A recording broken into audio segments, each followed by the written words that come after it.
these cliffhangers before as an England player. How different was it to be going through as an England captain, as a person who's got to try and make these things happen? How did you cope with it? Well, pretty okay.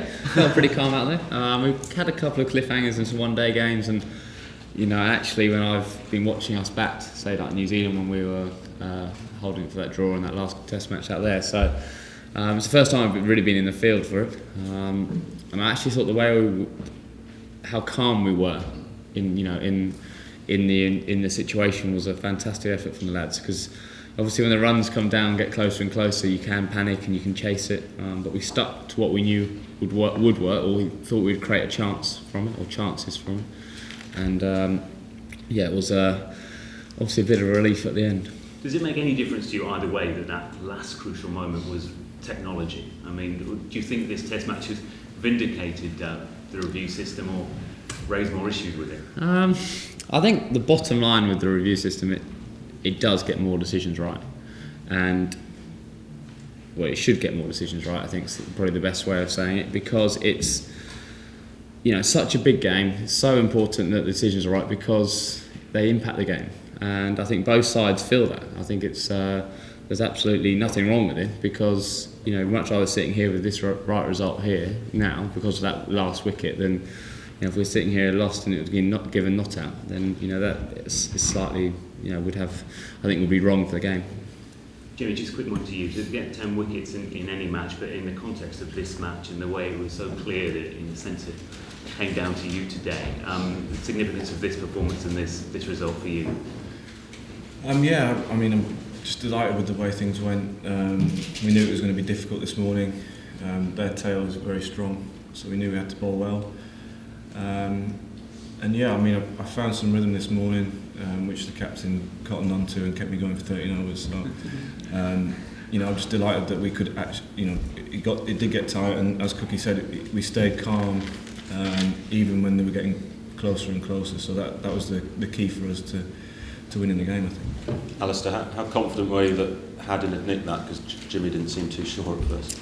Well, me and Maddie were pretty confident. We always just take a little bit of time just discussing it. It's a bit of a team tactic, just because obviously emotion and whichever time the situation, obviously getting any wicket at any time, you always think it could be out, but you've got to obviously think, give yourself 5 seconds thinking, and Maddie and I were 99.9% certain you nicked it, and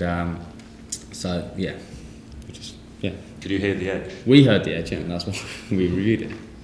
Jimmy, same question to you. You seem to go quite... Sorry, I thought it was Dean. No, I thought it was Stephen. Thanks, Matt. Same question to you. You seem to go out not with complete conviction. Technology showed that he hit it, but... Yeah, I didn't hear anything, I wasn't sure, to be honest. But these guys were. Like one of those where the wind was blowing that way, so they heard the nick behind the stumps and not in front. Jimmy, we've seen you in very tense and tight situations at the end of the game before, but normally with a bat in your hand. With the ball this time, did you feel much more kind of relaxed and confident, because that's what you do, that's your job? Yeah, because I've got an idea of what I'm doing, yeah. It is more... I definitely, even when I was batting at Cardiff a few years ago, the fact that you're actually out there in the middle, you feel less nervous because you're in control, and that felt the same today. As soon as I got the ball, I felt in control, and I wasn't nervous because I knew what I was doing and knew I could get that final wicket, especially at the end. And there wasn't any worry that you cramped up a little bit? Obviously a 13-hour spell was probably not normal, but you didn't have any issues with your fitness or anything like that when you came back after the break? Not at all, no. I think the lunch break came at a good time. I managed to refuel and get a lot of fluid on board, some food, and just rest the legs for half an hour. And we knew that. Well, I knew that it wasn't going to be a huge spell after lunch, only needing 20 to win. So I think adrenaline plus that helped. So do you think this could knock the wind out of Australia's sails a little bit, just given how close they came into the next test? No, I don't think so. I think it's been a great Test match, a very even Test match. I don't think I've played in one which has been quite so. The momentum changed so quickly, so often. So, look, I'm glad we managed to scrape to the end. Obviously having a little bit of nightmares over the last wicket stands in both innings, but it was. I don't think it'll. Clearly, they're going to be disappointed, like we would have been. But it's all set up nicely now for Lords. Alastair, can you sort of talk us through the captain decision to keep Jimmy going for 13 overs when you got back-to-back tests? Was it an over-by-over thing? Or? Yeah, it's it's one of those things that when a bowler hits a rhythm, he obviously had it today, and you just keep asking him, is he feeling all right? And we weren't planning to take the new ball. We were planning to keep that old ball for a while because it was very, very hard to score. But it was so soft that it wasn't doing a huge amount for Swanee either. So, we changed tactics pretty quickly, and unfortunately, Jimmy in one way, had bowled 4 overs before, 4 or 5 overs before the new ball, but it was a matter of we knew how important it was. It wasn't going to be a hugely long day, but that's why you do the training in the gym. That's the bottom line. That's why you do it, because when your captain needs you to do it, you are physically capable to do it. And we obviously know his skill, but it's hard to keep running in on a hot day on a flat wicket. It was outstanding. Alastair, is there a single bowler in world cricket at the moment that you'd rather have in your team to call on a tight situation?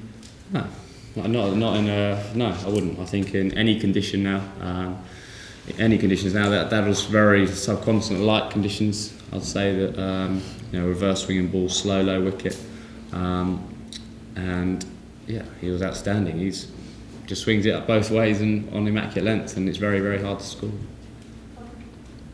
Jimmy's again showed his value to the team. How much care do you have to take of him over the next few months? Because it's a tight schedule. Do you have to manage his workload very carefully? Yeah, I think you do in one sense, but you also, when you're out in the middle, that kind of is irrelevant. It's what's best for the team at that precise moment in time. You can't be thinking what's going to happen in 2 months' time. It's now a job for obviously our backroom staff and us as a team to make sure we recover well from today, because obviously back-to-back test matches are hard physically, so make sure we do the right stuff there and come back on Thursday and ready. Jimmy, the captain, took a pretty nice catch off your bowling. What did you think of that, and what did you say to him when he spilled the earlier one?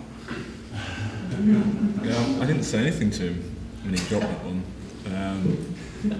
Luckily, he held on to the second one, and that's all that matters really. Didn't cost us too many. But he's fantastic in the slopes actually, for someone who doesn't move that well. He works really hard at it, and there's no one better to be in that position. After the technology was originally brought in to get rid of the hour, and we've sort of seen another example here of all manner of sort of marginal minute calls decided by the technology, but the one hour sort of managed to get through. How can the system be improved to make sure that the hour is taken out of the game? Well, I don't know exactly how you would do that, because I think it's pretty fair, because there is a little bit of skill sometimes in using DRS right. Otherwise, there's got to be a little bit of a human element into the game as well. And I think tactically, as a captain, we found using DRS, we've actually been quite poor in the past at it. And this game we've been a bit better. I'm sure it'll swing round in roundabouts at some stage, but you've got to be careful. And as a captain, you always think, it's definitely out. And the bowlers, obviously, in the heat of the battle, think it's definitely out, and you can waste them. So, otherwise, if you didn't limit how many reviews you get, you just review every decision. There's no point having an umpire, and I think that would take out some of what cricket is about. So how have you improved your issues, which is in your report? Firstly, it's getting used to a new captain. Obviously, 6 months into the reign, it's obviously Matty's always gone to Straussy, and they've built up a relationship, and it's pretty similar to that. Knowing bowlers as well, knowing bowlers' reactions is certainly one of them. Some bowlers definitely think they're out, and other bowlers you can just sense a little bit. But I'm sure we'll get them wrong, and we'll get them wrong in the past, in the future as well. Alistair, when you took the 9th wicket and they still needed 80, you must have been pretty confident. Can you talk us through your sort of emotions as your concern must have grown and grown? It's been a great game for us getting that last wicket in both innings.